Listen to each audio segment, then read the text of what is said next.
Mi nombre es Zulena León Botero, estudiante de la UNAD de la licenciatura en Educación.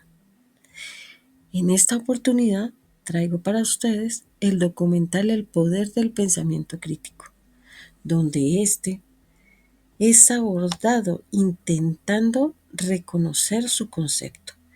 Y para esto hacemos referencia a la Universidad de Uruguay, quienes tienen una propuesta muy interesante sobre la conceptualización del tema en su artículo Pensamientos críticos, apuntes para una definición. Igualmente, aparece de forma interesante Tony Hernández Pérez en un artículo donde nos habla de la ética y el marxismo digital, una necesidad del pensamiento crítico sobre las tecnologías, que en este momento nos hace entender de qué manera tenemos que tener un pensamiento crítico frente a estas nuevas tecnologías. Y cerramos con María Patricia Gómez y Sandra Milena Botero Bedoya en su aporte en las letras que nos presentan la apreciación del docente para contribuir al desarrollo del pensamiento crítico. Tal vez una de estas perspectivas para usted, profesor, profesora, docente en formación, haya querido realizar de alguna manera una práctica cotidiana del aula en clase, fomentando este pensamiento crítico. Podemos dar algunos tips hoy en este documental. Y claro, para ello, este documental no podría ser completo sin la participación de la comunidad, quienes nos apoyaron en responder algunas preguntas relacionadas con este tema. Y sin más ni más, nos vamos con nuestra primera entrevistada, a quien le dijimos, o más bien le preguntamos, cuando hablamos de pensamiento crítico, ¿qué cree usted que es?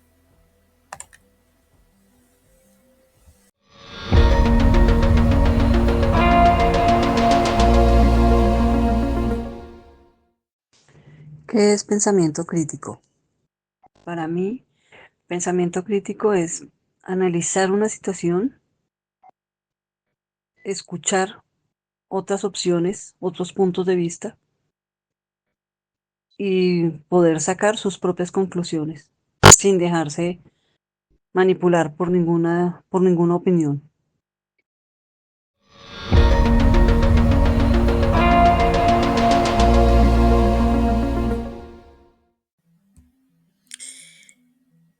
El concepto de pensamiento crítico, según el artículo de la Facultad de Sociología y Ciencias Sociales de la Universidad de la República de Uruguay, algunos de los rasgos generales nos pueden llegar a dar una definición de pensamiento crítico con la cual estoy de acuerdo, como es que el pensamiento crítico se opone al dogmatismo, promoviendo la reflexión y la autocrítica.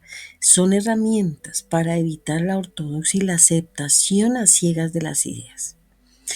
Este también está vinculado, ¿no?, al impulso emancipatorio que busca desafiar las formas injustas, opresivas, de dominación, promoviendo la liberación de las estructuras sociales y el conocimiento que se perpetúa en estas condiciones. Igualmente, el término pensamientos críticos surge de la multiplicidad de perspectivas y enfoques que influyen en diversas corrientes como el marxismo, feminismo, posmodernismo, entre otros, claro. Todos estos, si nos damos cuenta, están comprometidos con la crítica de las estructuras de poder. Y por último vamos a mencionar algo más que dice el artículo, y es que se entiende también el pensamiento crítico como un ejercicio intelectual que no se limita a una definición rígida, sino que más bien se manifiesta en la práctica de cuestionar y problematizar todas esas realidades, claro, en búsqueda de unas nuevas formas de entender o de organizar la vida y la sociedad. Podemos decir, a la luz de la revista de las Ciencias Sociales de la universidad mencionada, que el pensamiento crítico es dinámico, cambiante, plural y que busca reflexionar profundamente sobre las estructuras de poder y del conocimiento, promoviendo la justicia, la emancipación. Tenemos ahora la entrevista también realizada a alguien que nos acompañó durante estas jornadas de entrevista. Le agradecemos muchísimo y la pregunta es, eh, ahora este pensamiento crítico y esta consideración de este pensamiento crítico se presenta en la sociedad y sobre todo en la sociedad y en las tecnologías.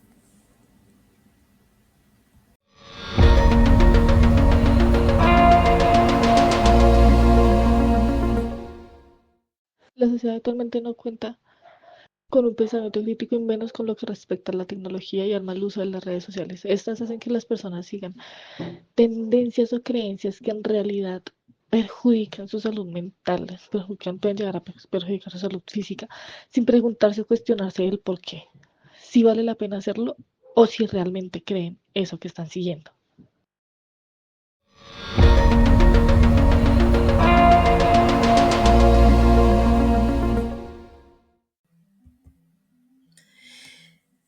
Varios humanistas digitales desempeñan un papel importante en la crítica de las tecnologías.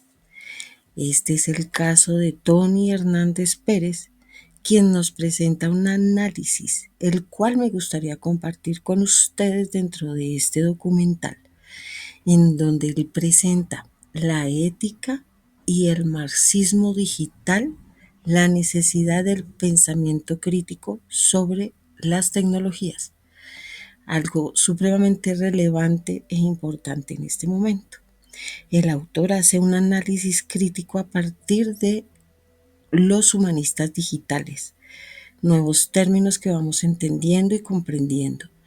Esto incluye filósofos, historiadores, pensadores, personajes que son clave para analizar y criticar cómo las tecnologías están afectando nuestras vidas. Ese conocimiento a todos estos personajes pues les permite identificar y cuestionar las tecnologías y las intenciones detrás de ellas, así como las implicaciones éticas y sociales.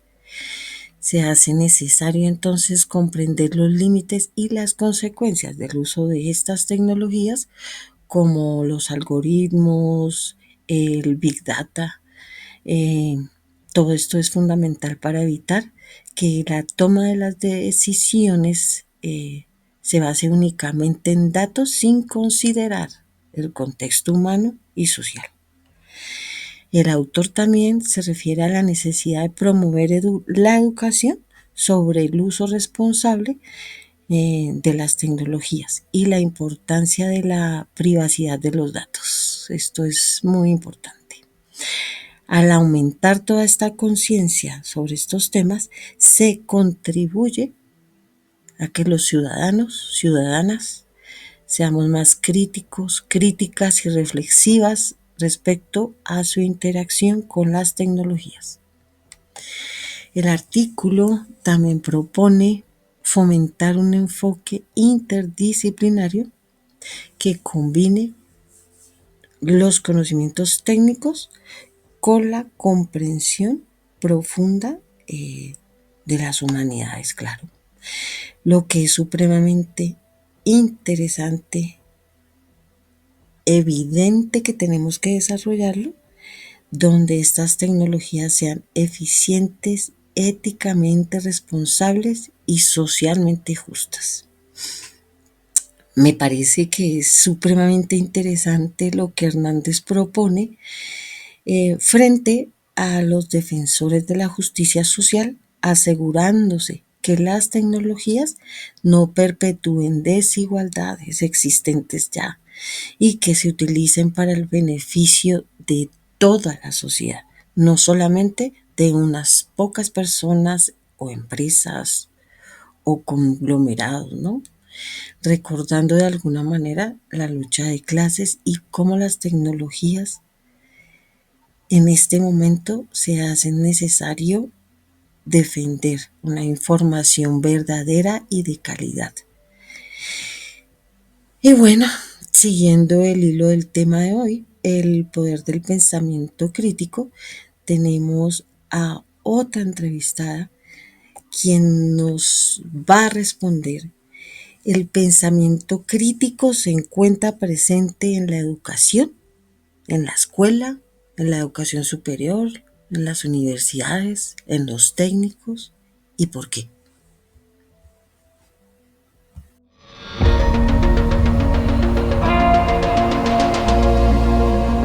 Bueno, yo considero que sí. En la educación hay pensamiento crítico. De hecho, la educación es quien forma ese pensamiento crítico. Nosotros considero que sobre todo en la universidad, más que en el colegio, en la universidad, como que uno empieza a abrir los ojos frente a diversos temas. Pues uno empieza a conocer un poquito más del mundo, de, pues bien lo dice, pues de la universalidad. A veces uno también, digamos que en el colegio siente o pues cree que uno es la única persona, no sé, creyendo X o tal tema, pero resulta que en el mundo hay diversidad de conocimiento y sí, sí, creo que esa misma diversidad es la que ayuda a formar ese pensamiento crítico.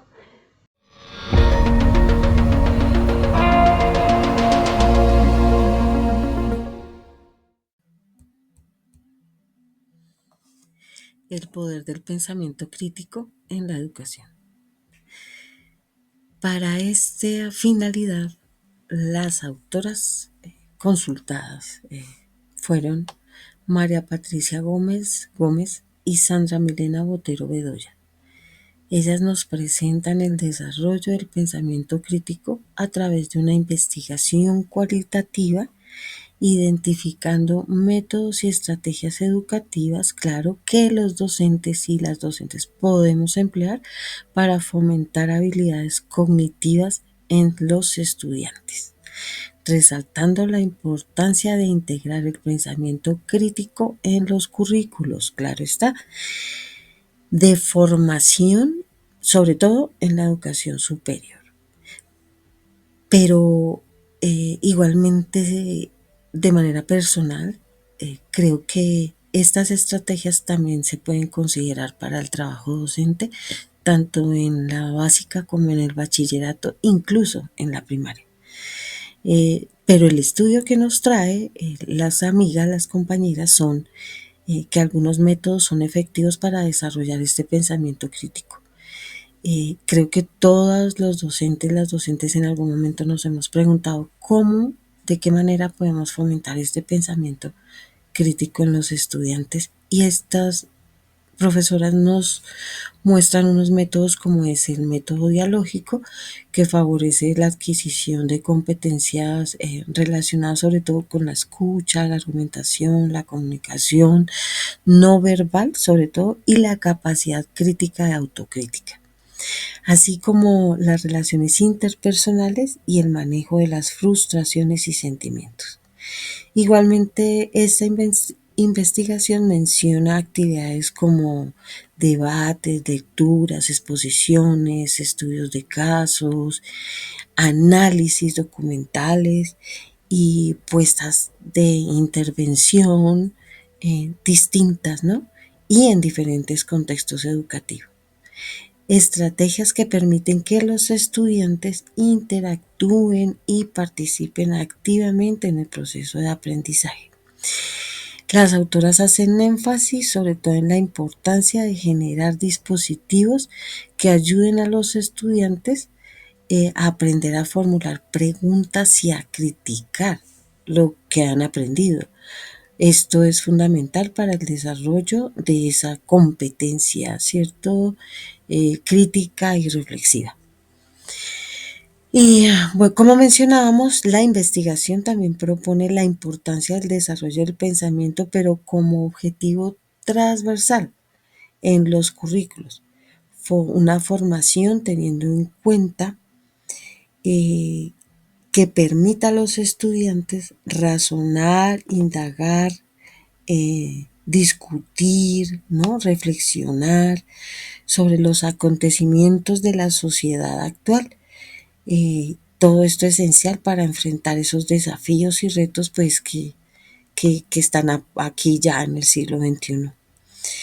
Fomentar entonces el pensamiento crítico en los y las estudiantes contribuye al desarrollo humano en competencias relacionadas con el diálogo, el respeto, la equidad, la ética, la corresponsabilidad y algo muy importante que es la otredad.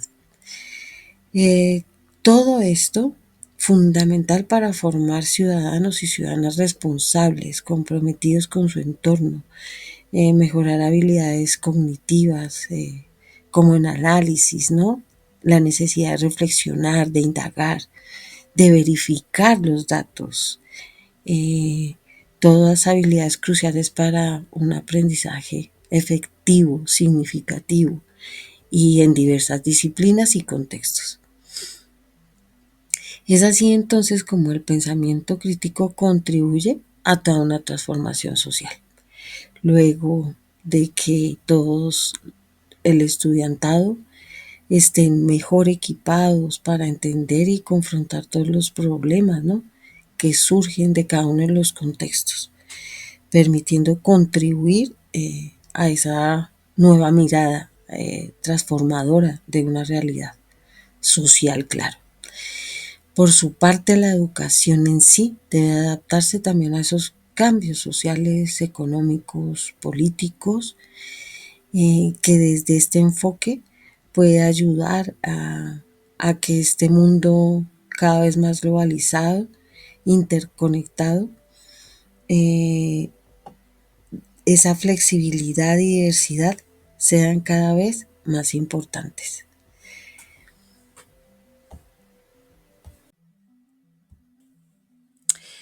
En conclusión, el pensamiento crítico se presenta como una herramienta esencial para desafiar y cuestionar las estructuras de poder, las injusticias en la sociedad. Su naturaleza plural y dinámica permite una diversidad de enfoques que enriquecen el debate. Eh, Ese debate intelectual, ese debate social. Al fomentar la autocrítica y la reflexión profunda, el pensamiento crítico busca la emancipación de las opresiones. No está de acuerdo con el esclavismo ni con las nuevas formas de esclavismo, esas opresiones existentes.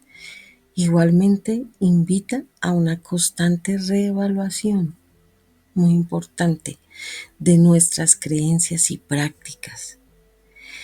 En un mundo donde las verdades dominantes a menudo son aceptadas sin cuestionamiento, el pensamiento crítico se rige como un faro que guía hacia una comprensión más justa, equitativa de la realidad. Estas imágenes que traemos en El poder del pensamiento, se trata de Jaime Garzón, quien más ha sido una de las personas en Colombia que ha desafiado el estamento, que ha promovido el pensamiento crítico, que a raíz de esto, pues no se encuentra con nosotros desde hace ya 25 años. Jaime Garzón fue un destacado periodista, humorista y activista colombiano recordado por su ingenio y por su valentía al utilizar pues toda la sátira política, denunciar la corrupción, la violencia en nuestro país. Un hombre multifacético, de formación académica, abogado, politólogo, pedagogo. Esto le permitió tener una visión crítica y analítica de la realidad colombiana. En la carrera política fue alcalde menor de Sumapaz, fue asesor presidencial de Gaviria, en el periodo del presidente Gaviria, lo que le dio una perspectiva cercana al poder político. Hizo varios programas de televisión, también estuvo en radio, Radionet. Esos programas de televisión fueron Sociedad, Cuac, entre otros. Este activismo social y este pensamiento crítico, pues como les comentaba, hace 25 años nos deja. Y quién más, a manera de conclusión de este documental, el pensamiento crítico, el poder del pensamiento crítico. El colombiano no tiene que ver nada con las necesidades que tenemos los colombianos. ¿De qué le sirve a uno saber que sustantivo es la palabra que como el Congreso agrupa personas, animales y cosas? ¿De qué? ¿Eso contribuye a la convivencia ciudadana, a la pacificación, al mejoramiento del carácter? ¿En qué? ¿En qué sirve eso? ¿De qué sirve saber que A ante bajo cabe con contra de hace hasta para por según sin sobre y tras son preposiciones separadas? ¿Eso de qué sirve? Eso lo vi yo en el 64. Y ustedes hace menos de 10 años les enseñaron lo mismo. ¿De qué sirve eso a la convivencia ciudadana? A mí me parece que el primer problema es que uno llega al colegio más o menos así. ¿Cierto? Así. Con la lonchera.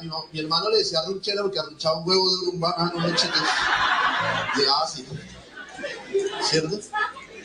Y la profesora, silencio, sentarse, pararse. 1, 2, 3, 4, 5, 6, 7, 8, 9, 10. Arriba, media vuelta. Alinear. Claro, uno llega a la casa. ¿Cómo te fue? Bien, mami. Y además de eso, todas las ciencias que nos enseñan, las ciencias naturales, las ciencias sociales, las ciencias, la química, la física, la matemática, todo no son más que las explicaciones que se ha querido dar el ser humano desde que nació hasta buscar el horizonte, porque el ser humano no sabe ni de dónde viene ni para dónde va. Ese es el problema fundamental del ser humano. Entonces cada uno ha dicho, no, momentico. No, nosotros venimos de Dios. Dios, en su infinita grandeza y en su inmensa soledad, decidió un día crear el mundo. Y nació el ser humano. Y Dios lo tiene todo y Dios lo dice todo. Listo, hermano, haga la cola allá donde están los teocratas. Otros dicen, no, uno antes fue energía, luego fue átomo, luego fue agua, luego fue renacuajo, luego fue sapo, luego cocodrilo. Hay unos que se quedan, ¿no? Luego fue cocodrilo, saulo, arboleda, lagarto y ser humano. Listo, entonces haga la cola donde los quede la evolución. Otros dicen, nosotros éramos unidad, 2 unidades, 3 unidades, ya hay una interrelación entre la unidad y los elementos que la componen. Bueno, listo, haga la fila de los pitagóricos. Pero a nosotros, los colombianos, los profesores sin culpa, obviamente sin culpa los profesores. El problema es el sindicato, los profesores. Los profesores le aplican a uno la misma matemática, todo. Imagínense la lógica del lenguaje. Debería ser como así, ¿o no? El lenguaje es una vaina. Póngale movimiento a cada materia. Por ejemplo, si le ponemos movimiento a la matemática, es como así, ¿o no?